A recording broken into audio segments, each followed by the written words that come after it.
Taryn hissed as I pressed a cloth against the gash on her head. Damn it! Troy, give me that! Wrists bound, she yanked the rag out of my hand. She struggled to get up, but her ankles were tied too, and the slippery mud was unforgiving. I'm starting to dislike you, Taryn groaned, settling back down. Feelings mutual. I gestured at her wound. Tighter. You're getting blood on my rope.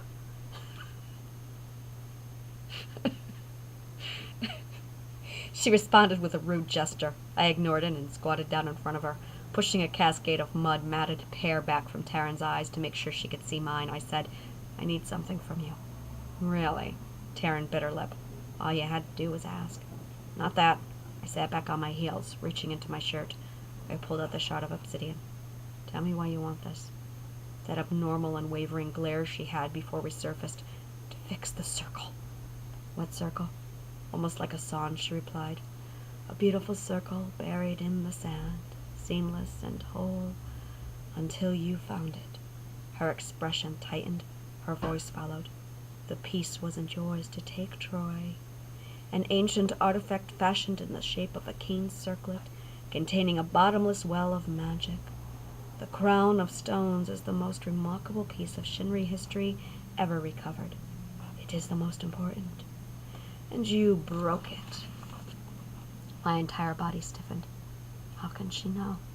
I dropped my hand from the shard and stood up. Dozens of questions were spinning in my head, but all I could get out was, I didn't break it. Taryn gave me a bored yawn. A little over 10 years ago, you brought King Rellan Arcana the crown of stones, along with the body of his dead wife. He buried Elagar. You hid the crown. Not very well, I might add, but before that, he broke off a part and gave it to you. You put it around your neck, and haven't taken it off since. Swallowing my unease, I said nothing for a long while.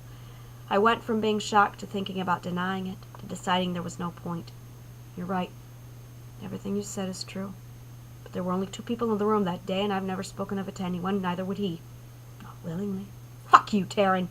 You couldn't get within spitting distance to Rella's king. She gave me a long, malevolent stare. You can't keep it.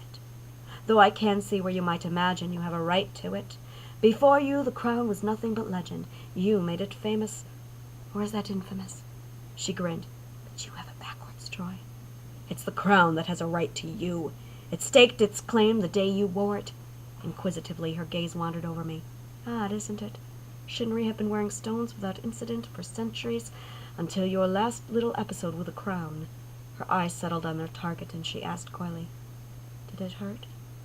At first I thought she was talking about the set of small scars concealed beneath the fall of hair across my forehead. Likely in our tussle, Taryn had seen them, but she wasn't referring to the faintly colored impressions left behind where the crown touched my skin. She was speaking of a much more visible branding. On the left side of my head, no more than 2 fingers width wide, was a mark. By ordinary human standards, it was far from disfigurement, but I'm not ordinary, and magic doesn't wound the same as a sword. It doesn't mar the skin or inflict lingering pain. It simply left me with a bit of color where there should be none. A splash of inky darkness set against the light. It was a stain that, on anyone else, would likely go unnoticed. Yet on one like me, a full-blooded Shinree whose hereditary demanded their hair lack all color, a band of pitch-black streaking through the white was stark and undeniable. It was blatant proof of the darkness in me. 'Twas my punishment for taking in more power than I had a right to, and it was there forever, for all to see. If you keep that piece of the crown up for some twisted homage to the lives you took, to her life, Taryn added loudly, I think you can give it up now.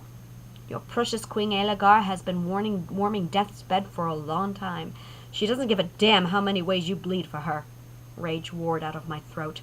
I could end you right now, Taryn! One spell and I could end you! Then do it. Cast on me.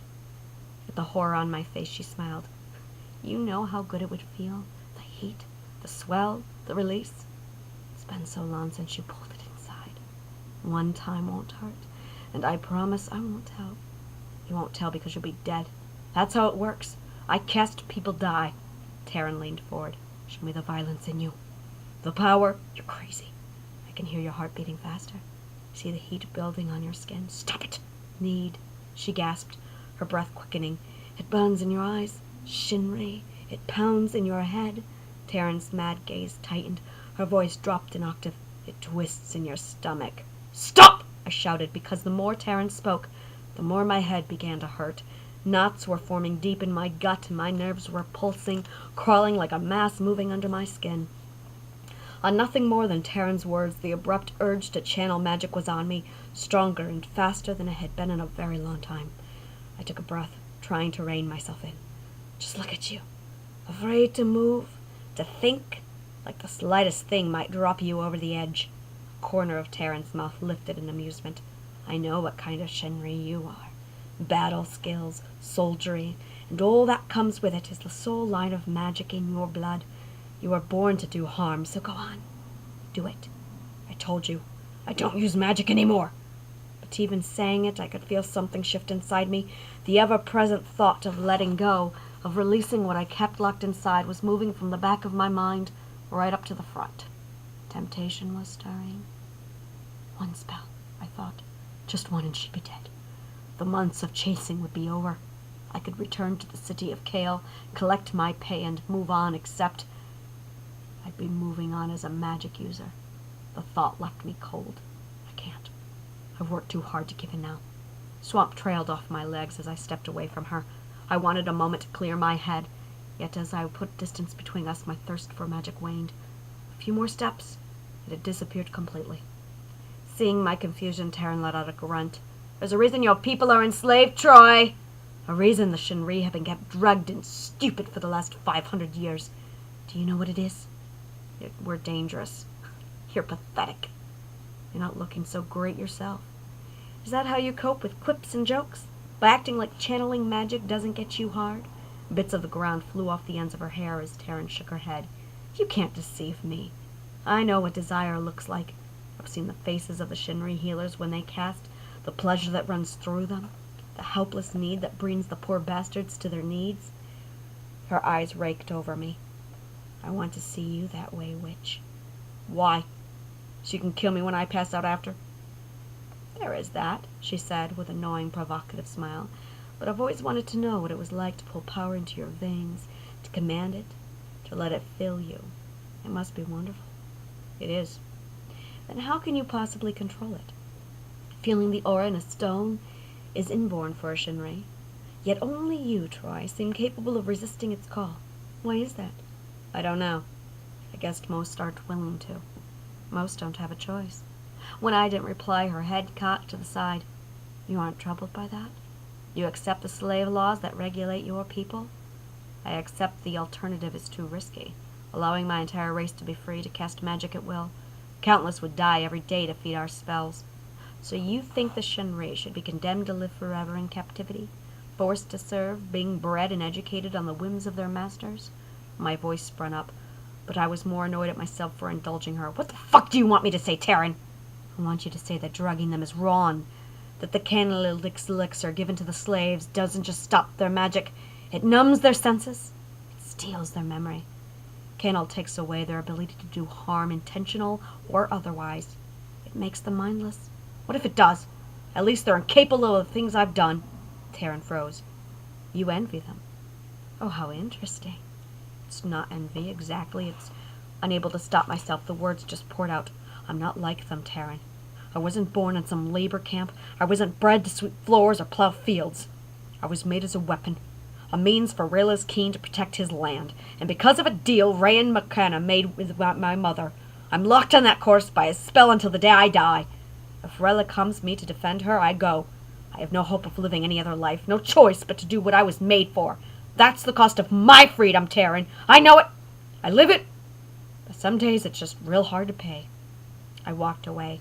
Taryn called after me, but I was done with her incessant questions. I was ankle-deep in swamp to do justice in the name of Kale's king, not to waste 10 years of abstinence on one mouthy criminal.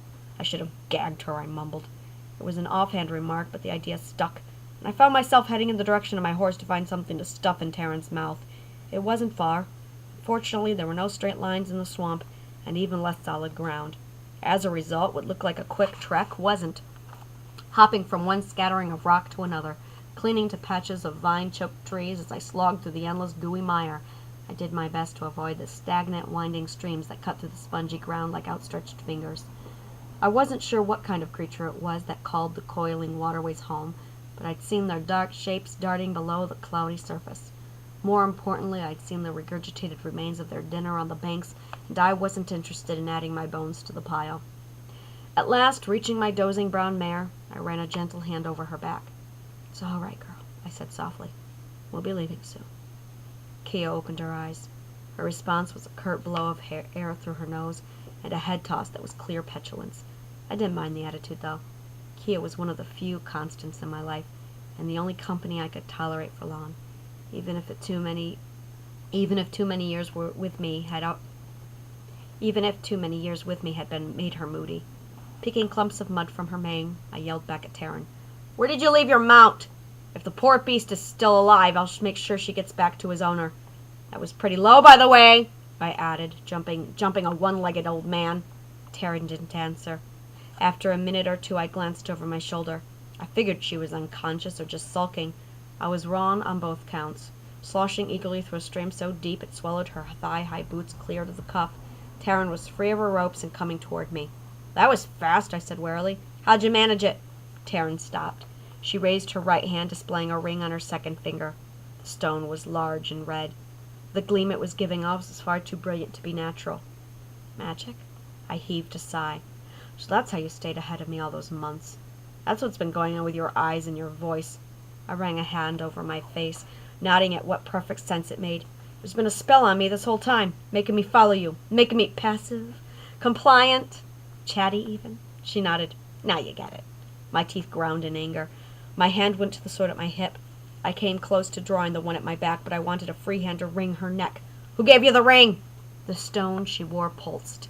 Taryn opened her mouth and worked her jaw back and forth a few times, as if she'd forgotten how to use it. When she spoke, a low, dark, decidedly masculine voice overrode hers. "I will see it now," the voice said. "Shit." I tightened my grip on the sword. "See what?" Swirls of red crept across the brown in Taryn's eyes. "I will see you on your knees." Her ringed finger pointed at me, and a wisp of something sharp crackled in the air. "Wait!" I said. Energy surged across the small space between us. "Taryn, stop!" I cried. It smacked into me, and I was suddenly on the ground on all fours with icy hot tendrils streaming out of the obsidian shard. They sunk down into me, and I looked up at Taryn. "What have you done?"